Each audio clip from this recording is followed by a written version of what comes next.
অন্নপূর্ণা ভান্ডারের ফর্ম জমা দেওয়ায় গাফিলতির অভিযোগ উঠেছে দক্ষিণ 24 পরগনার পূজালী পৌরসভার বিরুদ্ধে। এর ফলে 3000 টাকা পাননি অসংখ্য মহিলা। প্রতিবাদে পৌরসভা ঘেরাও করে বিক্ষোভ দেখাচ্ছেন বঞ্চিত মহিলারা। পরে পুলিশ ও প্রশাসনের আশ্বাসে বিক্ষোভ তুলে নেন তারা।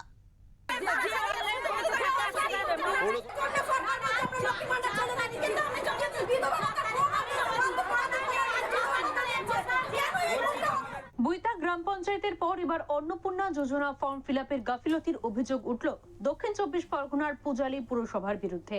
প্রতিবাদে মহিলারা শুক্রবার পুরসভা ঘেরাও করেন। 1 জুলাই শুভেন্দু অধিকারী দ্বিতীয়বার অন্নপূর্ণা যোজনার টাকা দেওয়ার কথা ঘোষণা করেন। সেই মতো ওই দিনে 1 কোটিরও বেশি মহিলার অ্যাকাউন্টে ঢুকেছে টাকা, কিন্তু বঞ্চিত হয়েছেন দক্ষিণ 24 পরগনা জেলার বুইতা গ্রাম এবং পূজালী পৌরসভার প্রায় 2000 মহিলা। প্রতিবাদে মহিলারা শুক্রবার পূজালী পুরসভা এবং বিডিও অফিসের 1 নম্বর ব্লক বজবজ অফিস ঘেরাও করে। বঞ্চিত মহিলাদের দাবি তারা অফলাইনে ফর্ম ফিলআপ করার জন্য জমা দিয়েছিলেন, কিন্তু পূজালী পুরসভা তৃণমূলের হওয়ায় তারা ইচ্ছাকৃতভাবে ফর্ম ফিলআপ করেননি। আমি 5 নম্বর ওয়ার্ডের বাসিন্দা। আমি 9 তারিখে ফর্ম ফিলআপ করে পৌরসভায় জমা দিয়েছি।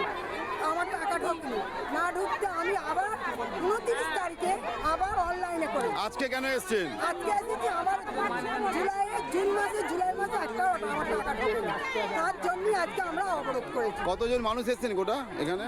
16টা ওয়ার্ডে সবাই মানুষ। 16টা ওয়ার্ডের মহিলা। মানে ওই কত 22 তারিখ থেকে যাই হোক আপনাদের ডেটটা তো আমরা শুনবো না। আমাদের ফর্ম ফিলআপ শুরু হয়েছে 27 না 28 তারিখ।